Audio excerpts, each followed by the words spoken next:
Limadekwana kabatu wote molweni nonke.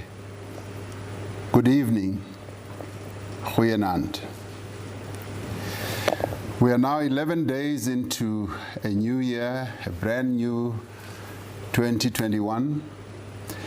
Once again, I wish every one of us the very best for 2021. We enter this new year with a great deal of hope. Type of hope that we trust will restore our nation to good health, that the new year will bring our people relief as well as comfort, and that the lives of our people and their livelihoods will be rebuilt. But if we are to realize our aspirations for this year, we must do a number of things. We must unite to overcome the grave and persistent deepening crisis that our country faces and our people face, which is the coronavirus pandemic. But the pandemic in our country is now at its most devastating. The number of new infections, the number of hospital admissions, and the deaths that continue to take place have become far higher than it has ever been since the first case was recorded in our country in March of 2020.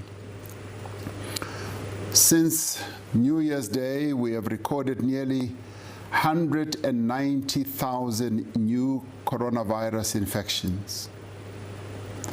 The country has recorded more than 4,600 COVID-19 deaths so far this year. Since the start of the pandemic, South Africa has recorded a cumulative number of more than 1.2 million COVID cases. We have recorded more than 33,000 deaths, and more than 148,000 people have been admitted to our hospitals. As a proportion of the population, the province with the highest average number of cases over the last 7 days is KwaZulu-Natal, followed by the Western Cape, Gauteng, Limpopo, and Mpumalanga. New infections in KwaZulu-Natal and the Western Cape have grown fast and have now far exceeded the peak that we experienced during the first wave. Infections in Gauteng are growing exponentially and are expected to increase much further as more residents of Gauteng who had traveled to many parts of our country return following their festive break. However, we are encouraged that the rate of new infections in the Eastern Cape, while still high, is lower now than they were in the middle of December. In several parts of the country, hospital admissions are also much higher now than during the first wave. There are currently over 15,000 people with COVID-19 in hospitals nationally, placing a considerable strain on health facilities, personnel, and the equipment. Around a third of the COVID-19 patients in our hospitals are on oxygen. Therefore, there is an intensive focus in our health facilities on increasing oxygen supply and activating filled hospital beds once again. Additional posts that were vacant are being filled once again. and the personal protective equipment stocks are being jointly monitored with the Office of the Health Standards Compliance. Research that has been undertaken by our scientists has shown that the massive increase in infections is largely driven by a variant of the coronavirus known, as we've been told by our scientists, as 501v2. This variant was first identified in South Africa in November of last year. We do know that this new variant of the virus tends to spread much faster than the earlier variants. This explains the fact that many more people have become infected in a far shorter space of time. Emerging information suggests that this new variant does not cause more severe illness than the original variants, but it does put more pressure on the health system because the cases increase so rapidly and the hospitals get full much more quickly. But one of the most important things that we know about the new variant is that we can prevent transmission using exactly the same measures that we've been using to protect ourselves and others along the time that we have experienced this virus. We must remember that this virus is carried through the air. We must therefore avoid what has been described as the 3 C's: closed spaces, crowded places, and close contact with others. Because the new variant can infect people more easily, it is vital that we each become even more cautious about the places that we go to and the number of people that we interact with. We must not let up on any of the health protocols that we've been talking about since March of last year and the health protocols that we've been observing. If anything, the new variant means that we must be much more diligent and vigilant, more compliant and more consistent in following the necessary health guidelines. Fellow South Africans, despite the severity of the pandemic in our country, we must never see ourselves as being totally helpless. As we have shown over the last 10 months, our actions do have an impact on the direction and the extent of the disease. We have shown that when we are able to work together, we can make a difference. As we begin this new year, let us therefore set out a clear path of working together and of recovery. Let us agree that on those issues that we must do and will do to overcome this pandemic during the course of 2021. Firstly, we must do everything possible to slow the rate of transmission and, as we have done before, to flatten the curve of the infection.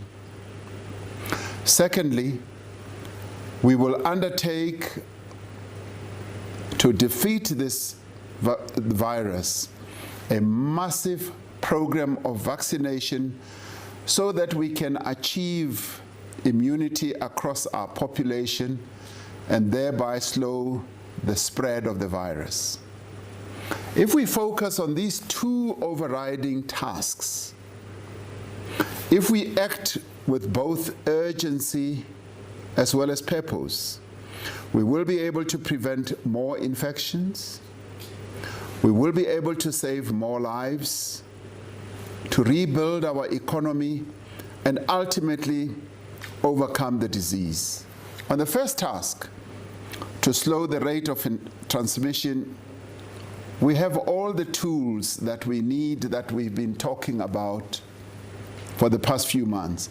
We know what we need to do as individuals, as families, as companies, and as communities.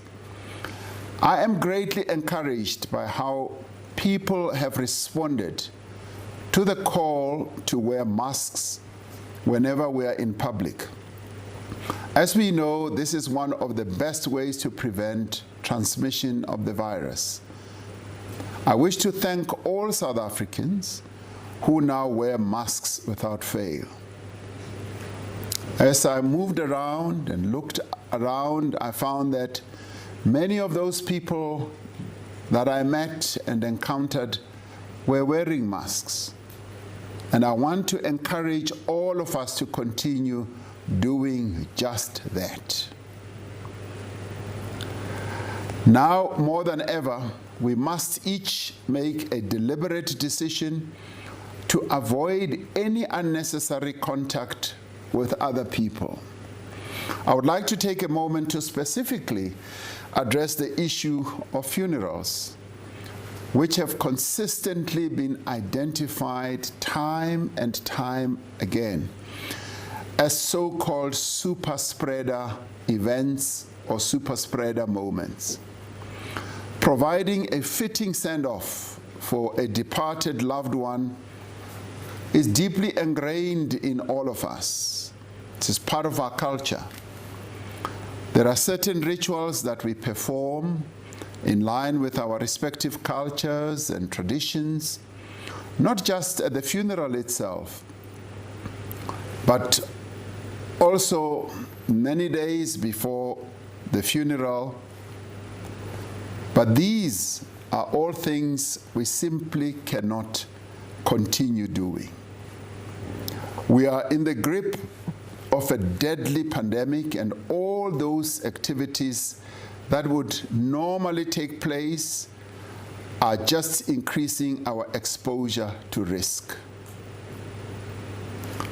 for ourselves and for the bereaved family and for our own families at home.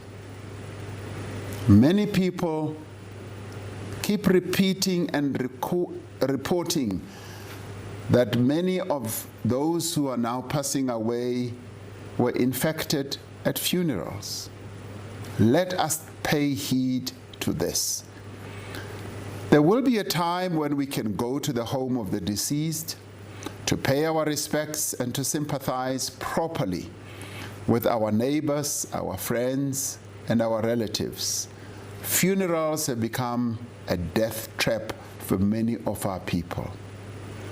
But for now, I think it is best to stay safer and to stay at home, unless it is absolutely necessary that you should be at the funeral.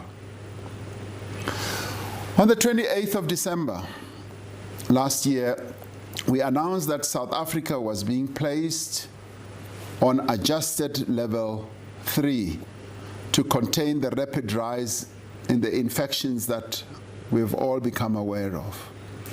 We also announced that several areas in the Eastern Cape, Western Cape, KwaZulu-Natal, Gauteng, Limpopo, and the Northwest were declared as hotspot areas. We have now had an opportunity to review the measures that were put in place as part of the adjusted level 3 in light of the current state of the pandemic. We have also held a number of consultations with religious leaders, community-based organizations, business, labor, and representatives of the provinces and the local government, as well as our traditional leaders, and on the impact of the measures. Based on the recommendations of the National Coronavirus Command Council, Cabinet has decided to maintain the country on adjusted level 3. Most of the measures that were announced on the 28th of December 2020 will remain in place. Given the risk of widespread transmission, most indoor and outdoor gatherings will not be permitted. This includes social gatherings, religious gatherings, political events, traditional council meetings, and gatherings at sports grounds. As before, this does not include funerals and other limited exceptions as detailed in the regulations, such as going to restaurants, museums, and gyms. Funerals may not be attended by more than 50 people, and there needs to be social distancing, hand washing, and mask wearing at funerals. The hours of curfew will now start at 9 p.m. and end earlier at 5 a.m. It remains compulsory for all of us, every person in our country, to wear a mask in a public space. The sale of alcohol from retail outlets and their on-site consumption of alcohol is still not permitted. Health services in several parts of the country reported that the prohibition of alcohol sales had significantly reduced the number of trauma cases seen in our hospitals over the New Year period. I must mention this one. Chris Hani Baragwanath Hospital sent out a post on their Facebook showing a photograph of their trauma ward on New Year's Eve. That trauma ward was empty for the very first time since Chris Hani Baragwanath Hospital was established.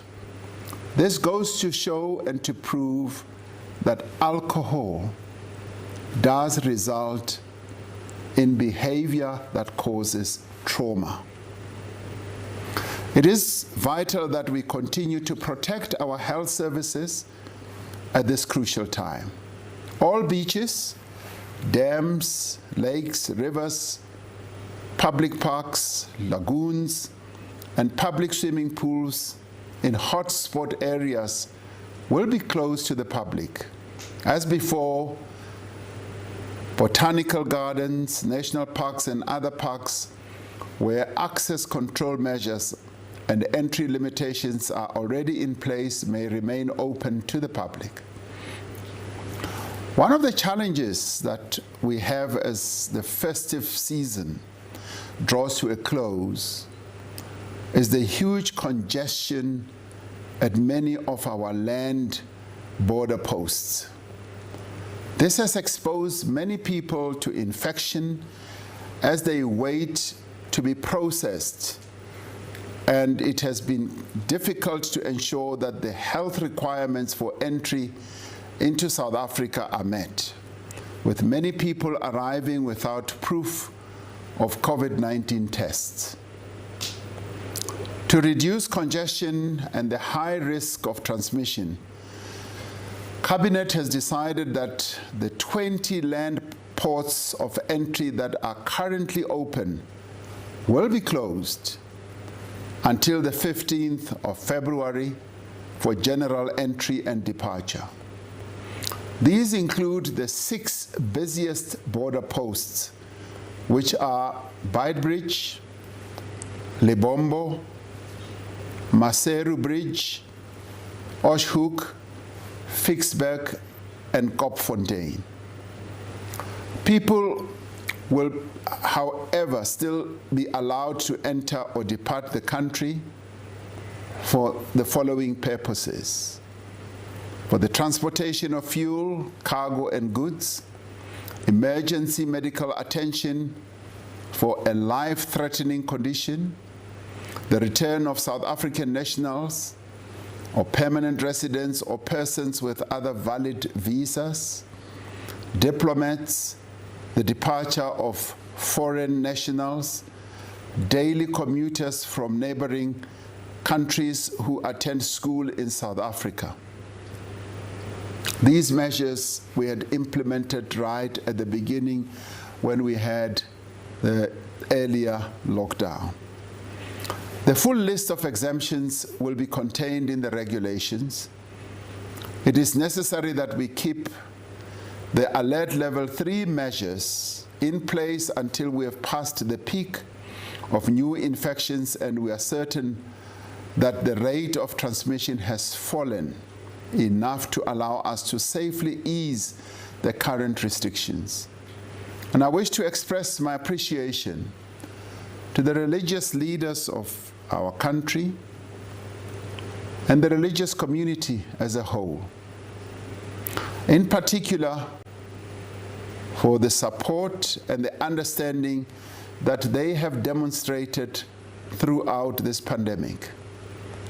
Not only have faith-based organizations had to limit or to adjust the nature of worship or their various other activities, they have also provided counseling, they've provided support, they've also taken up quite efficiently feeding schemes and other social services to communities. And we commend them for this. At a time when people need both material and spiritual comfort, it is indeed unfortunate that the restrictions on religious and other gatherings have to remain in place for the moment.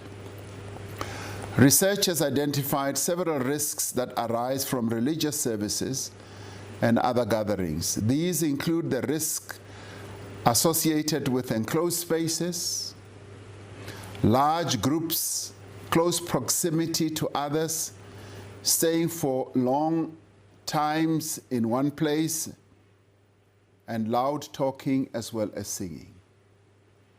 We will continue our discussions with our religious leaders on how best to safely meet the desire of many of our people to worship in congregation while working together to preserve life.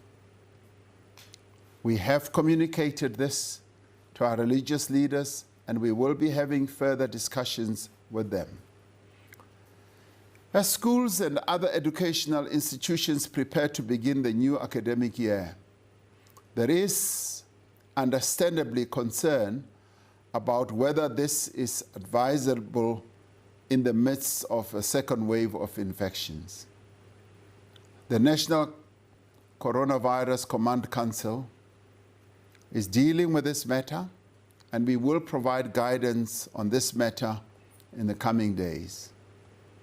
As the country returns to work after the festive break, it is essential that all places of work ensure that they continue to have safety protocols in place, and they must ensure that these are vigorously adhered to. Our second task, as we chart our path to recovery, is to achieve immunity across our population through a massive program of vaccination. The development of several effective vaccines is the most significant and most promising advance since the onset of the global pandemic. We've always said that an effective vaccine will in the end be a game changer against our fight to COVID-19. Vaccines offer to the peoples of the world a means to control the coronavirus pandemic. A person who is vaccinated has a much reduced chance of becoming ill and dying from COVID-19. When enough people are vaccinated, we will reach what is known as herd immunity, or what I prefer to call population immunity.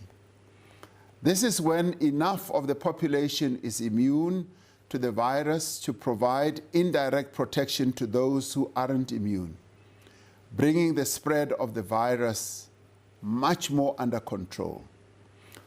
While the actual level needed for herd or population immunity is not known, our scientists estimate that we will likely reach this immunity once around 67% of our population is immune. This amounts to around 40 million people in South Africa. We have put in place a comprehensive vaccination strategy to reach all parts of the country, and we continue to work on this strategy, ensuring that it will be effective. This will be the largest and most complex logistical undertaking in our country's history. It will be far more extensive than our HIV treatment program or even our national, provincial, as well as local government elections in terms of the number of people who have to be reached within a set period or space of time. It will require the active involvement of all spheres of government, all sectors of our society, and all citizens and residents of our country. Our strategy has several parts to it. The first part of our strategy is to acquire enough vaccine doses to reach this population or herd immunity. We are in the process of procuring vaccines through 3 channels. The first one is through the World Health Organization's COVAX facility, which we've spoken about quite often. The second one is the African Union's vaccine initiative. And the third one is the direct engagements that we're having with vaccine manufacturers or developers. As I've reported before, South Africa is part of the global vaccine COVAX facility, in which countries have pooled their resources to support the development of vaccines with a view to ensure that all countries receive an equitable supply of effective vaccines. We will receive vaccine doses for around 10% of our population through the COVAX facility. As the chair of the African Union, we initiated the establishment of an African Vaccine Acquisition Task Team. Having developed a clear strategy on vaccines, we realized that what we now needed was to go and acquire the vaccines. These will be purchased in bulk, and African countries will be able to order vaccine doses from the pool that we've created at the African Union level. It is estimated that Africa as a whole will need 1.5 billion doses to immunize the target of 60% of the population of our continent. Through intensive engagement with vaccine manufacturers and developers, the task team has done tremendous work to secure vaccine doses for countries on the continent. As I said before, our own Minister of Health, Dr. Zwelini Mkhize, serves on this task team that we established. The South African government has also been engaging directly with several vaccine manufacturers for the past 6 months. Given the massive global demand for vaccines and the vastly greater purchasing power of wealthier countries, we're exploring all avenues to get as many vaccine doses as soon as possible for South Africans. While there are several promising negotiations with a number of different manufacturers that still need to be concluded, we have to date secured 20 million doses to be delivered mainly in the course of the year and substantial amount of it in the first half of the year. We will make further announcement as we conclude our negotiations with these vaccine developers and manufacturers. We are in daily and constant negotiations and contact with all these manufacturers. The second part of our strategy is to identify the priority groups that need to be vaccinated as we receive vaccine doses throughout the year. In phase 1, with the first batch of vaccines, we will prioritize around 1.2 million frontline health workers. In phase 2, when more vaccines arrive, we will prioritize essential workers such as teachers, the police, municipal workers, and other frontline personnel. We will also prioritize people in institutions such as old age homes, shelters, prisons, people over 60 years of age, and adults with comorbidities. The total number we plan to reach in this phase is around 16 million people. In phase 3, with increased supplies of these vaccines, we will then vaccinate the remaining adult population of approximately 22 million people. We will then have reached around 40 million South Africans, which is considered to be appropriate for population immunity. The third part of our strategy is to distribute the vaccines throughout the country and to administer them to those who have been identified to receive them in the various phases that I spoke about. We have established a national coordinating committee which brings together key government departments, but it also brings together key stakeholders in the body politic of our country, which is business, which is labor, which is community-based organizations, to oversee the implementation of our national strategy. We will administer vaccinations through hospitals, through clinics, outreach services, and other mobile clinics and private settings such as doctors' offices, pharmacies, and workplaces as well.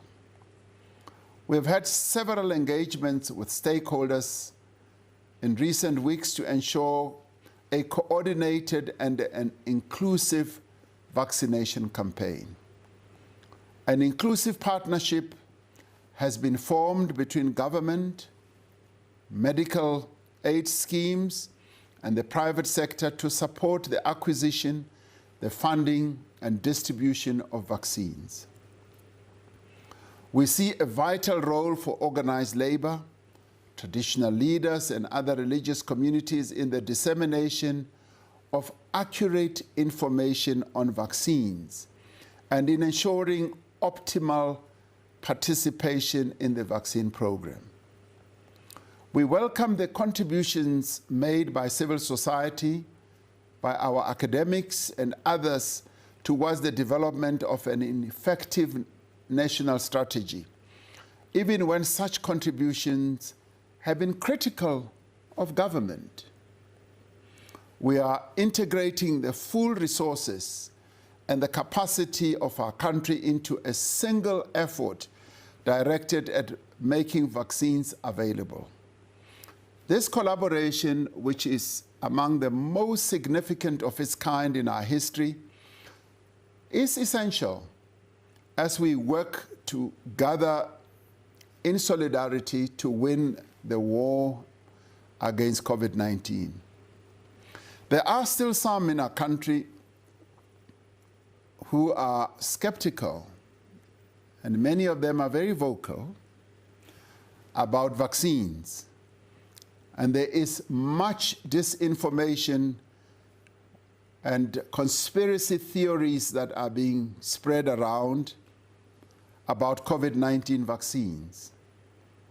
Yet vaccines have been used to eradicate diseases such as smallpox and polio. Our children get vaccinated routinely. against many diseases such as mumps, measles, rubella, and travelers are often vaccinated against diseases like yellow fever. I was vaccinated against yellow fever just a few months ago.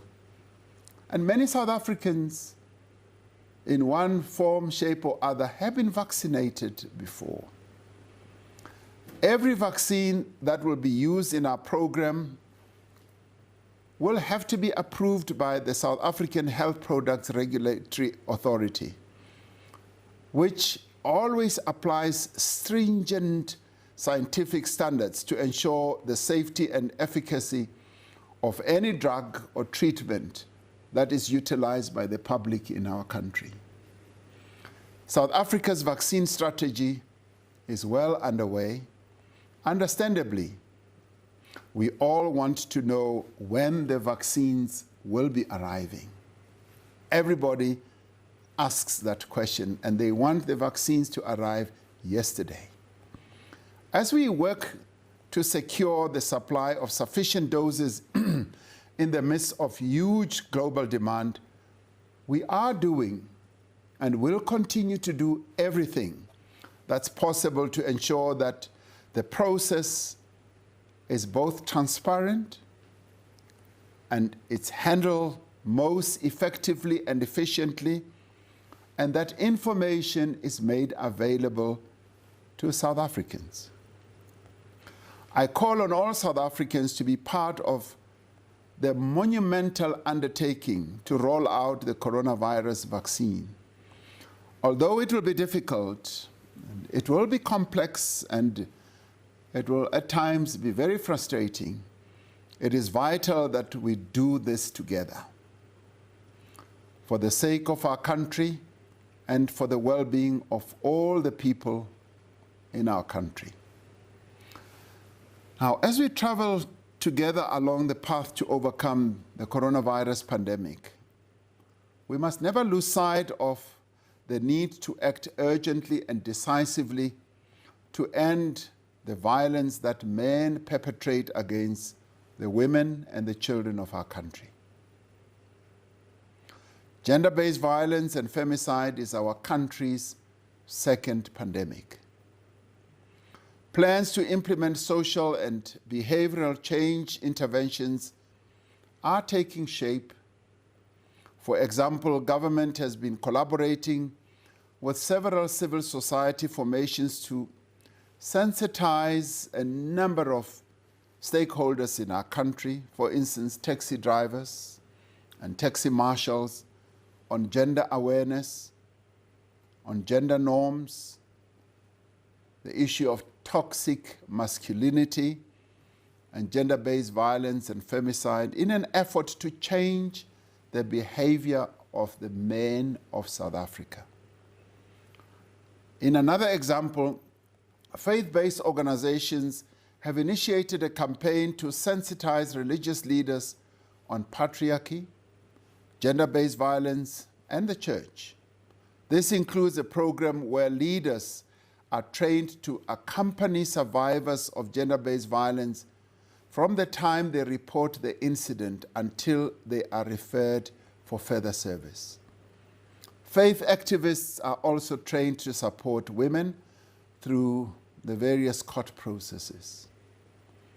Efforts are underway to support women's economic empowerment, especially during this COVID-19 period. This includes training for business women to enable them to access public procurement opportunities. To end harassment at work, South Africa is in the process of ratifying the International Labour Organization Convention 190, which establishes a global standard for the protection of women and other vulnerable groups in the world of work. Nearly half a year has passed since I spoke to you about the coronavirus storm that was sweeping across our nation. I said then that the coronavirus storm is far fiercer and much more destructive than any that we have known before. We are now in the center of that storm. We do not know how much longer it will last or how much worse it will get. But we know what we need to do to weather this storm and to survive. We know what we need to do to protect ourselves and to protect those around us. We know also what we need to do as a nation, as well as a continent and as a global community to overcome the pandemic. We need to therefore act with common purpose, understanding that what we each do is important for ourselves, for our families, our communities, and our society. If we work together as we have done over these many months, if we maintain our resolve, we will realize the new year that we all so dearly hope for. We will find the peace as well as the comfort, the relief and the good health that we all seek. We will also be able to rebuild our lives and our nation. And as I say, may God continue to bless our beautiful country as well as to protect all her people. I thank you. And that there is President Cyril Ramaphosa's address to the nation. The big